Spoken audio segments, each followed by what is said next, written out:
বৈষম্যকে বাংলার জমিনে দাফন করেই ছাড়বে ইনশাআল্লাহ।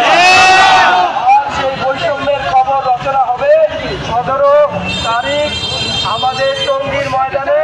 সারা বাংলাদেশ থেকে লক্ষ লক্ষ ছাত্রীদের প্রবেশের মাধ্যমে 5 দিনের জোর বাস্তবায়নের মাধ্যমে এবং সেখানে মাওলানা সাহেব অনুসারীদের সর্বোচ্চ মুরব্বী মাওলানা সাহেবের উপস্থিতিতে 5 দিনের জোরের মাধ্যমে এই বৈষম্যের অবসান করতে ইনশাআল্লাহ। এই বৈষম্য দূর করতে গিয়ে আমাদের সামনে যদি কোনো অপশক্তি এসে দাঁড়ায়, আমরা সেই অপশক্তিকে জুলাইতে যেভাবে রুখে দিয়েছি সামনেও ঠিক সেইভাবেই রুখে দিয়েছি। জন্য আমরা প্রশাসনকে খুব সতর্ক করে দিচ্ছি, আপনারা যদি আপনাদের দায়িত্ব পালনে ব্যর্থ হন, যদি কোনো অস্থিতিশীল পরিবেশ হয়ে যায়, আমরা বারবার সতর্ক করে জানাচ্ছি আপনাদেরকে সরকার ক্ষমতা দিয়েছে, আপনাদেরকে সরকার আমরা বৈষম্য বিরোধী ছাত্র আন্দোলন আমরা আপনাদেরকে এই জন্য আপনাদের হাতে তুলে দেই নাই যে আপনারা আপনাদের অস্ত্র গুটিয়ে হাতে চুরি করে বসে থাকবেন আর বলবেন আমাদের কি করার। আপনাদের যদি কিছুই করার না থাকে তবে আপনাদেরকে হুঁশিয়ারি দিয়ে বলবো, আপনারা আপনাদের দায়িত্ব ছেড়ে দিন, আমাদের হাতে দায়িত্ব দিয়ে দিন। কিভাবে আদায় করে নিতে হয় সেটা আমাদের ভালো করেই জানা আছে। ছাত্র সমাজ বলে যে 17 বছরের ফ্যাসিস্ট সরকারের বিরুদ্ধে থেকে যেভাবে নিজেদের দাবিকে আদায় করে নিয়েছে, সামনের দিনগুলোতেও নিজেদের দাবিকে সেভাবেই আদায় করে নিবে। জন্য আমরা প্রশাসনকে এখনো সময় দিচ্ছি, তবে আমাদের হাতে আর বেশি সময় নাই, আমাদের হাতে সময় খুব অল্প।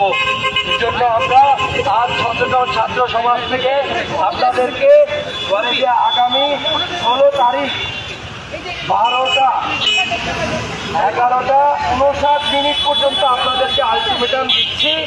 এর ভিতরে যদি আপনারা টঙ্গীর ময়দানকে মাওলানা সাহেবের অনুসারীদের জন্য খালি করে দিয়ে বৈষম্যকে মাটি চাপা না দেন, সেদিন ময়দানে কি হবে আমরা জানি না। সারা বাংলাদেশের বৈষম্য নিপীড়নের এই জনতাকে আমাদের পক্ষে আর বুঝিয়ে রাখা সম্ভব হবে না। আর সারা বাংলাদেশের সচেতন ছাত্র সমাজ, লক্ষাধিক ছাত্র সমাজ সারা বাংলাদেশ থেকে প্রধান উপদেষ্টার বাসভবনে অবস্থান নেওয়ার জন্য দৃঢ় প্রতিজ্ঞাবদ্ধ। আমরা চাই না আমাদের প্রধান উপদেষ্টাকে কোনো কেউ বিব্রত করুক, আমরা চাই না এই দেশে কোনো অস্থিতিশীল পরিবেশ তৈরি হোক, আমরা চাই না কোনো অসাম্প্রদায়িক শক্তি মাথাচাড়া দিয়ে উঠুক। এই জন্য আমরা চাই এই বৈষম্যের কারণে এই ধরনের পরিস্থিতি তৈরি হওয়ার সম্ভাবনা তৈরি হয়। এই ধরনের বৈষম্য আমাদের মাননীয় প্রধান উপদেষ্টা এবং তার সরকার এবং তার সহযোগী যত প্রশাসন আছে তারা শক্ত হাতে দমন করবে ইনশাআল্লাহ। একটা কথা মাথায় রাখবেন, ফোড়া যদি গায়ে উঠে যায়, সেই ফোড়া অপারেশন না করলে সেই ফোড়া বাড়তেই থাকে। আজকে প্রশাসন বলতেছে তারা তো উগ্র, আপনারা তো ভদ্র, আপনারা আরো 1 বছর মেনে যান। গত 7 বছর আপনাদের উপর অত্যাচার হয়েছে, আরো 1টা বছর আপনারা অত্যাচার সহ্য করুন। জুলাইয়ের অভ্যুত্থানে 2000 ভাই অত্যাচার আর নিপীড়ন আর বৈষম্য সহ্য করার জন্য রক্ত দিয়েছিল।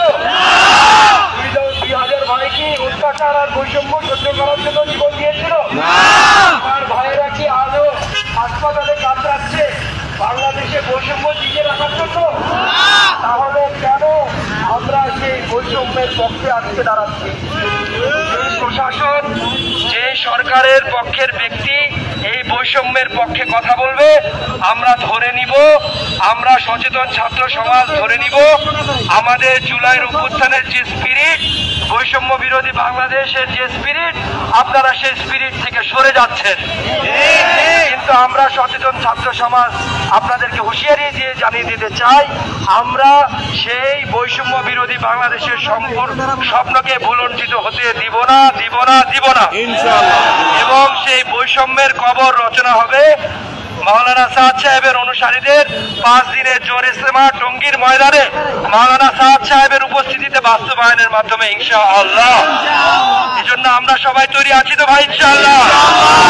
সারা বাংলাদেশের ছাত্র সমাজ তৈরি আছে তো ইনশাআল্লাহ? সারা বাংলাদেশের সকল ছাত্র জনতা তৈরি আছে তো ইনশাআল্লাহ? বাংলাদেশের ইসলাম প্রিয় মানুষ সবাই তৈরি আছে তো ইনশাআল্লাহ? যে কোনো মুহূর্তে যে কোনো তাগাদা যে কোনো কর্মসূচি বাস্তবায়নের জন্য তৈরি আছি তো ইনশাআল্লাহ? আমরা এই কথা বলে আমি আমার বক্তব্য শেষ করতে যাচ্ছি। আমরা আমাদের এক দফা এক দাবি, আমাদের এক দফা এক দাবি 20 থেকে 24শে ডিসেম্বর টঙ্গীর ময়দানে মাওলানা সাদ সাহেবের অনুসারীদের 5 দিনের জোর মাওলানা সাদ সাহেবের উপস্থিতিতেই আমরা দেখতে চাই ইনশাআল্লাহ। ধন্যবাদ সবাইকে। আসসালামু আলাইকুম।